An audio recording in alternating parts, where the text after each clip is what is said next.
Next question देखते हैं। Next question में बोल रहा है a monochromatic beam of light is incident at an angle 60 degree on one face of an equilateral prism। तो ये प्रिज्म जो है ये इक्विलैटरल प्रिज्म है, तो ये वाला एंगल इसका 60 डिग्री होगा और ये लाइट रे भी इंसिडेंट हो रही है 60 डिग्री पे, ठीक है।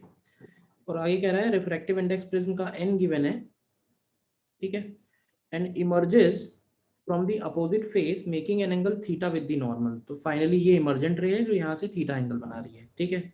अब कह रहा है for n equal to √3 the theta is 60 degree. तो हमें d theta by d n की वैल्यू फाइंड करनी है। अब एक बात समझना, हमें थीटा हमें as a function of n चाहिए होगा, उसके बाद हम उसमें ये दोनों वैल्यूज रख पाएंगे, ठीक है ना। ऐसा नहीं है कि n इक्वल टू √3 और थीटा इक्वल टू 60 लेके हम d theta upon d n निकाल पाएंगे। अगर हमें किसी फंक्शन का रेट ऑफ चेंज चाहिए तो पहले हमें उस फंक्शन का जनरल वैल्यू चाहिए होगा, ठीक है। तो चलो स्टार्ट करते हैं। इसमें n के टर्म्स में हम सारा प्रॉब्लम सॉल्व करेंगे। तो ये वाला एंगल सपोज हम लोग ले लेते हैं R1 और ये वाला एंगल सपोज ले लेते हैं R2। तो ये बताओ एट फर्स्ट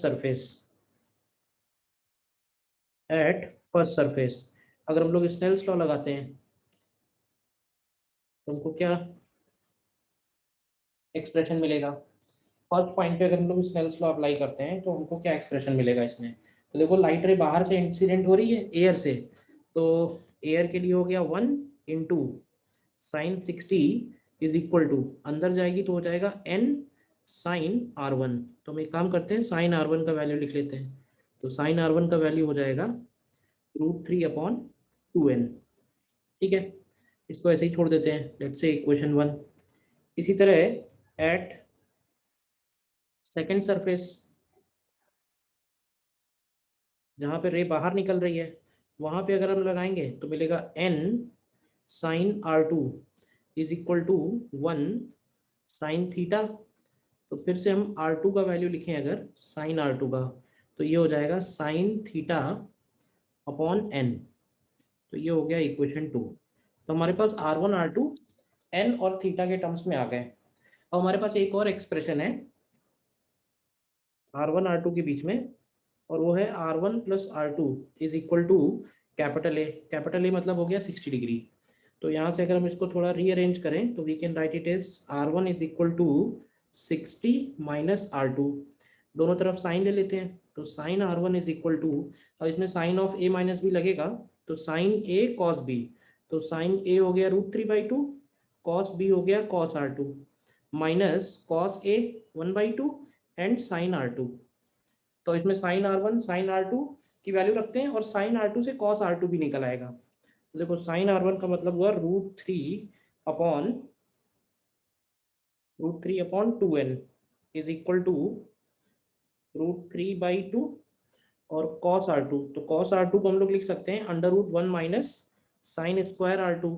तो ये हो जाएगा 1 minus sine square theta upon n square and minus sine R2/2।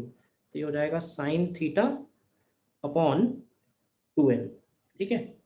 अब अगर हम इस पूरी इक्वेशन से डिनोमिनेटर से 2 और n हटाना चाहें तो वो हट जाएगा। तो हमको मिलेगा √3 is equal to √3 into √n square minus sine square theta and minus sine theta.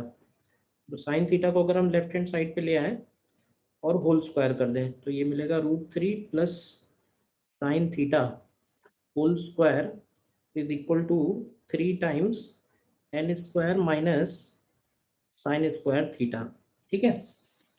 Whole square भी ओपन कर देते हैं, या इनफैक्ट जरूरत नहीं है, हम क्या करते हैं इस इक्वेशन को, ये जो निकल के आई है, क्योंकि हमें d theta upon d n निकालना है, तो इस पूरे फंक्शन को हम n के रिस्पेक्ट में डिफरेंशिएट कर देते हैं। तो देखो n के रिस्पेक्ट में डिफरेंशिएट करेंगे, differentiating with respect to n। तो फर्स्ट वाला जो टर्म है लेफ्ट हैंड साइड पे वो हो जाएगा 2 टाइम्स √3 प्लस साइन थीटा, फिर अंदर चेन रूल लगाएंगे तो √3 का डेरिवेटिव 0 हो गया, साइन थीटा का डेरिवेटिव कॉस थीटा हो गया, और फिर थीटा का डिफरेंशिएशन करेंगे तो ये d theta upon d n मिलेगा, equal to 3 times n square का डेरिवेटिव हो जाएगा 2n minus sine square theta है तो इसको लिखेंगे 2 sine theta into cos theta, और बाद में इसी के साथ बचेगा d theta upon d n. ठीक है, अब इस पूरी इक्वेशन में हम लोग वैल्यूज पुट कर देते हैं। क्या क्या पुट करेंगे, एन की वैल्यू हमको पुट करनी है √3, ठीक है, थीटा की वैल्यू पुट करनी है हमको 60 डिग्री। तो क्या मिलेगा यहाँ से देखो, तो ये मिलेगा 2 टाइम्स √3 प्लस साइन थीटा, तो ये हो जाएगा √3/2, ठीक है, cos 60 की वैल्यू 1/2 और d theta upon d n. D theta by d n हमें निकालना है, तो वो दूसरा वाला टर्म भी इधर ही ले आते हैं, तो हो जाएगा plus 6 times sine theta into cos theta और into d theta upon d n is equal to 6 times n, यानी कि 6√3। ठीक है, सॉल्व करते हैं इसको थोड़ा सा। √3 देखो तो पूरी इक्वेशन से कैंसिल हो जाएगा कॉमन लेके। ठीक है, और देखो क्या क्या कैंसिल हो रहा है, इधर आ जाएगा ये 2 और ये 2 कैंसिल हो रहा है, ये 2 इसको 3 बना देगा। ठीक है, तो इधर लेफ्ट हैंड साइड पे जो पहला टर्म है d theta upon d n, अगर हम कॉमन ले तो ये पहला वाला टर्म बनेगा 1 + 1/2, यानी कि 3/2 एंड प्लस 3/2, देखिए ध्यान से, इज इक्वल टू 6 आ रहा है। तो इसका मतलब है कि d theta upon d n की वैल्यू सॉल्व करने के बाद 2 के इक्वल आ जाएगी। ध्यान से देखिए, क्वेश्चन ऑलमोस्ट फॉर्मूला बेस्ड है वैसे तो, बस थोड़ा सा मैथ्स और इन्वॉल्व कर दिया इन्होंने। ठीक है ना, फर्स्ट सरफेस पे स्नेल्स लॉ, सेकंड सरफेस पे स्नेल्स लॉ, और ये प्रिज्म का जो बेसिक फॉर्मूला है ज्योमेट्री वाला वो लगाया है। ठीक है ना, एक बार इसको फिर से अपने आप सॉल्व करके देखो, तब क्लैरिटी ज़्यादा आएगी।